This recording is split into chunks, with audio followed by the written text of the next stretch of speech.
எங்களுக்கு கொண்டு போகணும் அப்படிங்கிற ஒரு எண்ணம் இல்லாமல் நாங்கள் வந்து அனைவருமே தங்களுடைய சுய விருப்பத்தின் பேரில் நாங்கள் எல்லாருமே இந்த வீத லீடர்ஸ் இந்த ஒரு ஃபவுண்டேஷனில் நாங்கள் எல்லாருமே எங்களைய ஒரு தன்னார்வலராக ஒரு வாலண்டியராக எங்களை வந்து நாங்கள் இன்றைக்கி இணைச்சிருக்கோம்.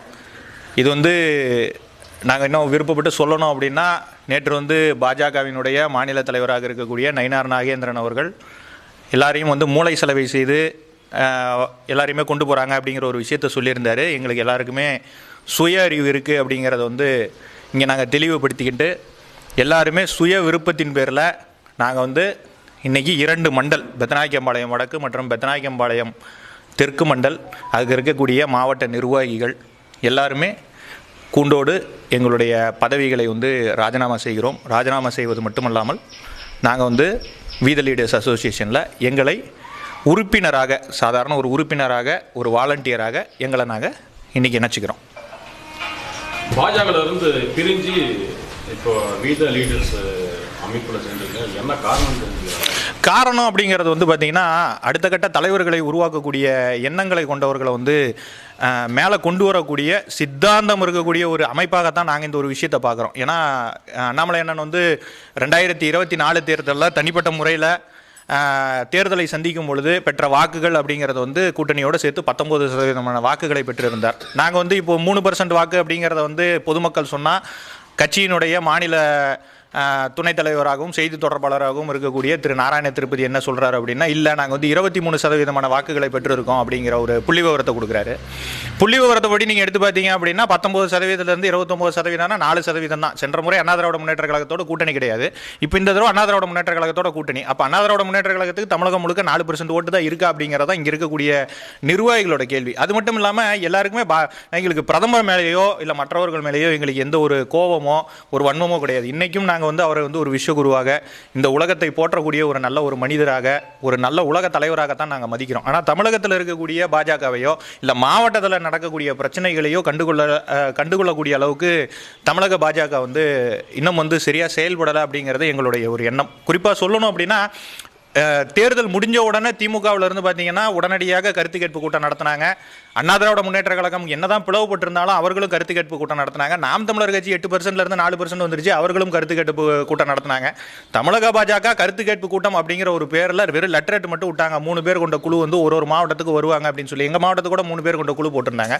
யாருமே எங்கள் மாவட்டத்துக்கு வரலையே, யாருமே எங்களுடைய கருத்துக்களை கேட்கலையே. ஒரு நிர்வாகியினுடைய கருத்தை கூட கேட்க முடியல.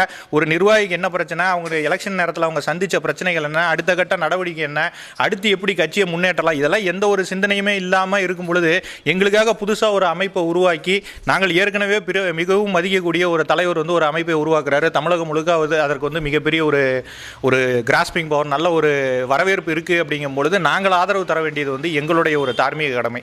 மற்றபடி சித்தாந்தம் இருக்குது.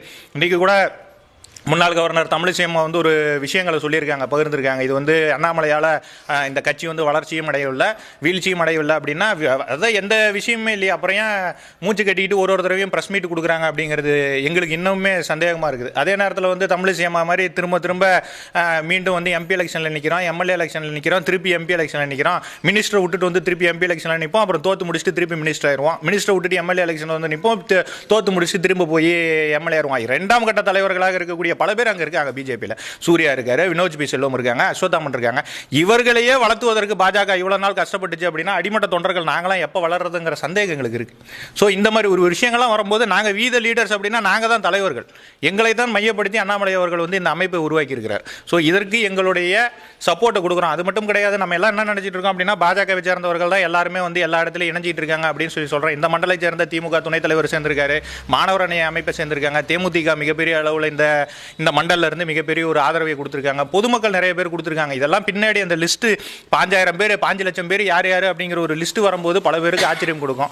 நிச்சயமாக விஜயினுடைய ஜென்சி பாலிடிக்ஸை உடைக்கக்கூடிய அளவுக்கு ஒரு வல்லமை படைத்த ஒரு தலைவராக அண்ணாமலை அவர்கள் மிகப்பெரிய அளவில் திகழத்தான் போகிறார். 2031 தேர்தலாக இருந்தாலும் சரி, 2029 ஒருவேளை முன்கூட்டியே தேர்தல் வந்தாலும் சரி, அண்ணாமலை அவர்கள் மிகப்பெரிய ஒரு வாக்கு வித்தியாசத்தில் இந்த ஆன்டி இன்குமென்சி இப்போ நடந்துகிட்டு இருக்கிறது கூட இப்போ நடக்கக்கூடிய தாவே காட்சியில் நிகழக்கூடிய இருக்கக்கூடிய ஆன்டி இன்குபென்சி கூட மக்களுக்கு மீண்டும் வெறுப்பு வந்து கொண்டு இருக்கிறது. இதையும் அறுவடை செய்ய போகிறது அண்ணாமலை தான். ஏன்னா சென்ற முறை திமுகவினுடைய ஆன்டி இன்குபென்சியை அறுவடை செய்ய வேண்டிய நேரத்தில் தமிழக பாஜக கோட்டை விட்டது. அதன் காரணமாக தாவேகா அந்த ஆன்டி இன்குபென்சியை அறுவடை செய்து ஆட்சியில் அமர்ந்தது. ஒருவேளை அண்ணாமலை அவர்கள் 2024 அப்புறமும் மாநில தலைவராக தொடர்ந்து இருந்து 2026 தனித்து போட்டியிட்டு இருந்தால் 2026 வரைக்கும் விஜய் அப்படின்னு ஒரு மனிதர் அரசியலுக்கே வந்திருக்க மாட்டார் அப்படிங்கிறத நிதர்சன உண்மை.